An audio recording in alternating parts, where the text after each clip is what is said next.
sisters to the name, bro. Ain't no way that I'm giving up. Had to get the bread, had to get the cheese. Now I'm really trying to sum it up. Ain't no way that I'm giving up, bro. My daddy told me go get a son. Now I'm never really even shaking. I'm just spitting bullets like a loaded gun. Ay, said they got me, but they acting up, cause they never really even showing face. I don't see no ops, cause I'm number one. I ain't do no goofing, kinda on the race. Ain't no vacation, cause I'm here to stay. More like GTA, jumping down your space. Showing all your goals, got a better taste. That's your real name, right? Nah, it is definitely not my real name. Now, let's start right there. What's your real name, brother? My name is Masiluve, my original name. Okay. Yes. Masiluve. Masiluve. And your surname, brother? My surname is Tsele. Tsele. Yes, sir. Okay. Did you grow up right here in Tsakane? I firstly grew up in like Slovo Park around next to, I think, Soweto. Then I came here when I was very young. So I could say I grew up this side. Okay. Yes, sir. So you basically from what you call Soweto? Yeah, Slovo Park. Slovo Park. Yes, sir. Okay, sorry about that. Now, tell us more about how you grew up, man. How did you grow up, basically? Growing up, I wouldn't say it was easy. Yeah. It was a struggle because, like I said, we moved from Slovo Park to Tsakane trying to find a better living, but it was not really that as smooth as we thought. It was really difficult. So I grew up between sisters. Okay. So it is really difficult to balance everything as the only son. It's kinda, the pressure is all on me, and I can't really like push the music side.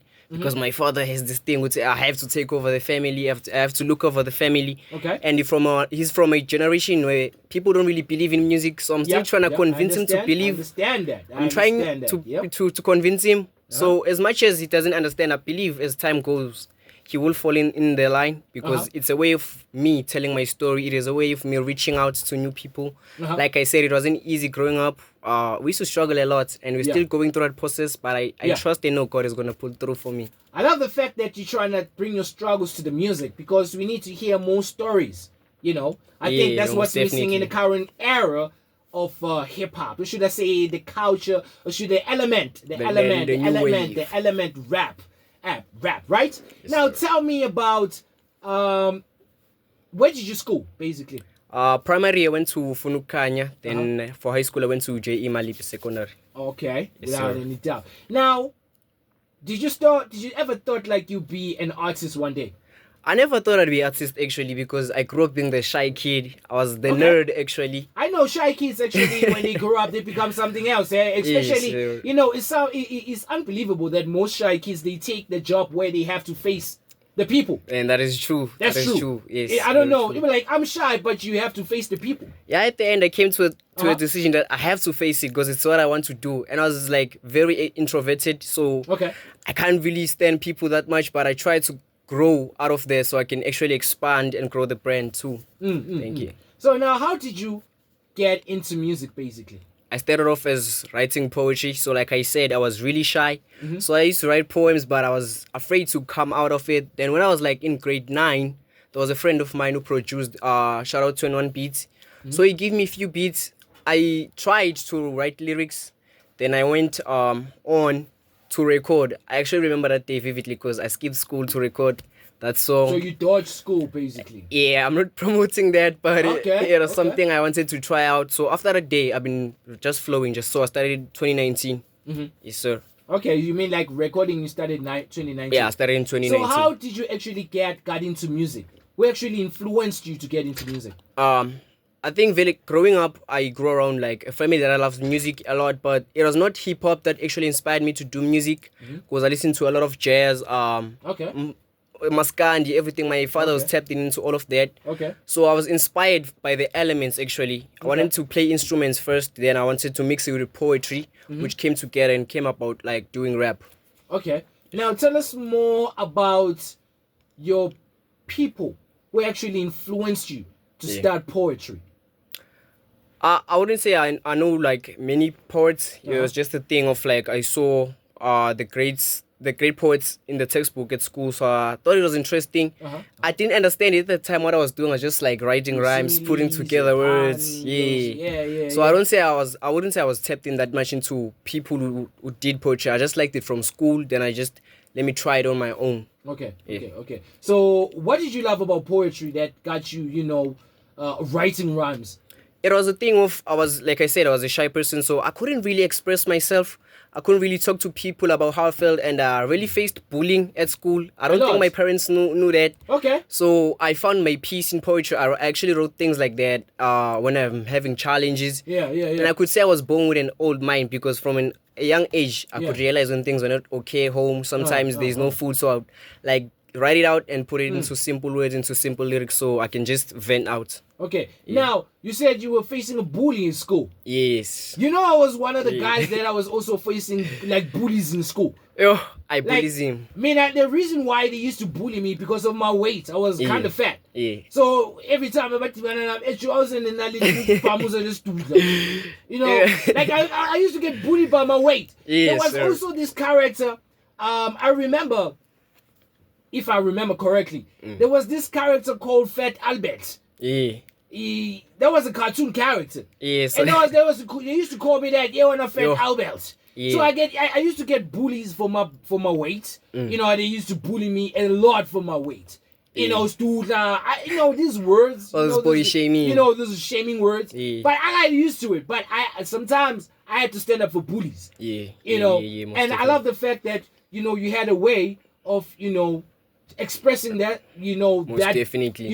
Instead of keeping it inside, because it hurts. Yeah, it becomes a bullies, problem. I know it becomes a problem. Yeah. You know what I mean? So now, tell me about how now you got into rapping. Like I said, I was introduced to 21, so I didn't have a place to record. I used to use this app. It's called Tune Me. So I use that app called Tune Me. I was making songs like when there's no one home, I just take my mother's phone, record those songs. So I felt like the quality was not enough. So I met 21 when I was on my way to record. So he just said, nah, I can't be using a downloaded beat while he makes beats. He gave me a beat, went back to script. Then I think after a month, I started recording a 13 Wanda Makeba. So that's the first time I actually went to record a professional song that say was clean. Okay. Yeah. So now, how many projects have you worked on so far? Or maybe this is your first offering? I dropped I used to drop on SoundCloud. I've dropped an EP. This Massive Attack is the first song that I uploaded on old DSP. So I could say it's my first project because I'm trying to take it to the next level. So I am working on an EP, but I'm not sure when I'll be finished yet because I'm still trying to get features on it. Okay. Yeah. So how many artists have you worked with so far? I don't really know because I don't think I'd be counting because it's just a matter of sometimes we call each other, we lock in, we make music. So I would say not many, but I'm trying to get to that level to work with many artists because I don't think many people know me, but hopefully they will soon. Do you mess with collaborations? I like collaborations a lot. I'm really into that. But people, they turn on you. You make songs, you leave, then the song doesn't come out, or the song drops, you are not part of the song. Yeah. Some people say they'll pull through, and they don't pull through. So it's been a challenge. I'm still trying to find my own people. Yeah. Because the people I try to work with, maybe I won't say they thinking they're big or something, but they clearly don't think I'm that good enough to be working with them. Yeah. Okay. Well, I know stuff like that does happen. At least if they tell you straight. Yeah, that's go around my back. I wouldn't mind if people tell me straight, like, not good enough. Yeah. I was like, okay, well, I'll take it to the heart. It will hurt, but at least they did tell me. So I can grow, but yeah, you can grow. You know they're what secretive. I mean? If they're secretive, I mean, they don't allow you that space for you to grow. Exactly. You know what I mean? Yeah. So for somebody who doesn't know your music, how do you describe your style of music for somebody who doesn't know your style of music? I do a lot of genres. I think of music as poetic music because most of the songs that I'm working on right now, it is a song that I want people to relate to, and I want my peers to know they're not the only people going through that. So I would say it is really poetic, and I try to keep it clean as possible so the person next can know that you can do music without swearing. It doesn't need to have you swearing for it to sound cool. You can just be yourself, do things right. So I'm trying to be an example in a way. Just doing music the right way and introducing a new style of clean hip-hop where you can also vibe, and you can also, when you're going through your things, you just listen to the chill music. I also got you there. You're trying to vibe, I got you on the drill. So it's basically that poetic music, I would say. Now, tell me something. Who actually inspires you? Which artist actually inspires you to actually do music? Oh, there's a lot of artists I really, really look up to, but I would say my number one is QUiCK Dope, because out of all of the rappers that I've been introduced to, maybe in South Africa, I feel like he's the person I related to most in terms of his struggles and the way he projects his music and the way he puts words. So I would say he is the persons I look up to, and Pretty Ugly, most definitely. Okay. He's coming through with good music, so I really look up to his pen game. So he's the person who actually inspired me to upgrade my pen game to really get tapped into hip hop. Okay. Obviously, I don't think there's nobody who's not inspired by Nasty C, because he's obviously having the country on his back. Okay. So I also listen to a lot of R&B, Black, Nice. Summer Walks. I'm really mixed. Nice, Yeah. nice. Now, just hold it right there. We just have to take a quick short break. Then shortly after this, we'll be back with more. Yes, sir. I think it is a way of like most artists, they should be like more united than ever than to be scattered all over the places. They should be like working as a unit, not as their own men and trying to figure their own thing. So I think we lack unity. And we lack the originality of what South African hip hop is. So we're trying to portray things of the outside world where we should be speaking about the realities that we're actually facing here. Okay. I love the fact that, you're saying that we ignore most of the stuff, basically, that happens. That happens, right? Yes, sir. And we actually we focus more of the stuff that happens outside of South Africa. So what do you think needs to happen for us, basically, to start, talking about stuff that happens right here in South Africa? Or do you think like some of the stuff that we talk about is less interesting? Or some of the stuff that happens here in South Africa is less interesting? Probably maybe that's the reason why we don't actually, talk about, about it.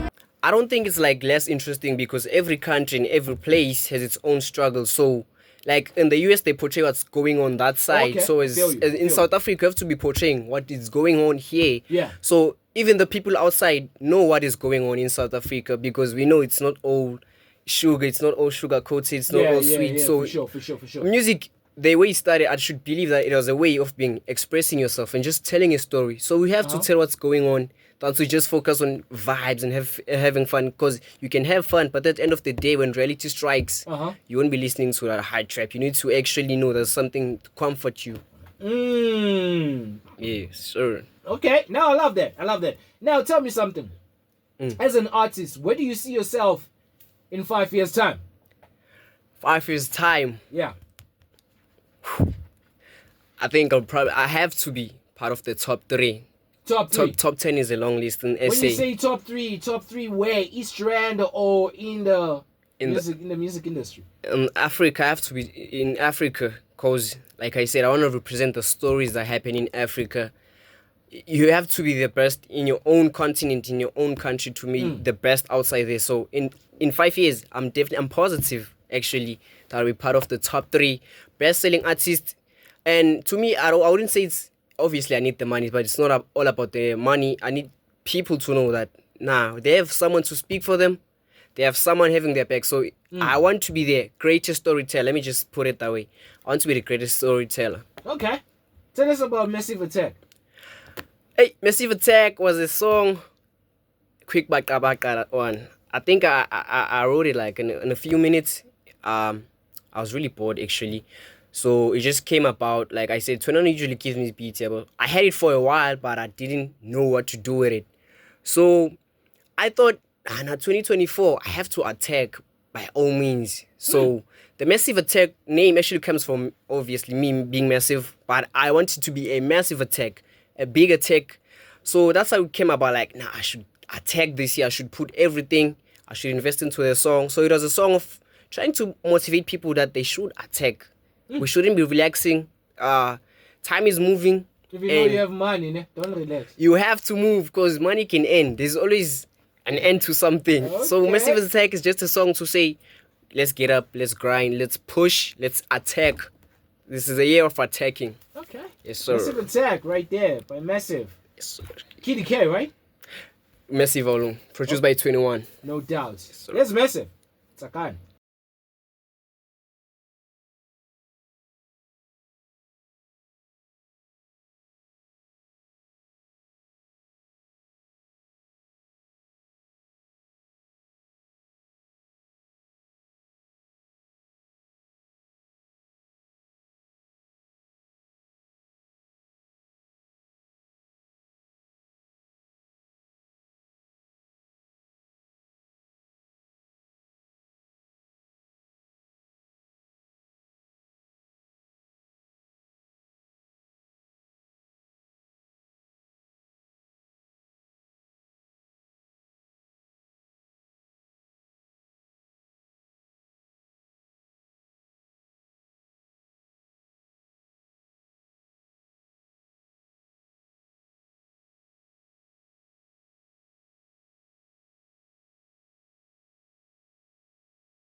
Hey.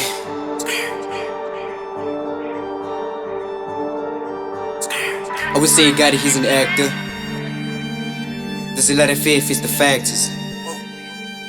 Ay, I would say God, he's an actor. There's a lot of faith, it's the factors. You see my face moving backwards. See my people like I'm hacked. Ay, say my name, baby, massive. You can see it again, I'm not aggressive. Switch the lane, just the action. We're done to George, Jurassic. I would say God, he's an actor. There's a lot of faith, it's the factors. You can see my face moving backwards. See my people like I'm hacked. Ay, say my name, baby, massive. You can see it again, I'm not aggressive. Switch the lane, just the action. We're done to George, Jurassic. Ay, massive attack.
Emergency announcement.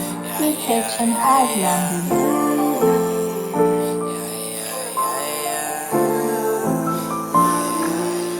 I'm on the edge right now. Would you hold me down? When the wind come round, could you keep me down? On the edge right now. Would you hold me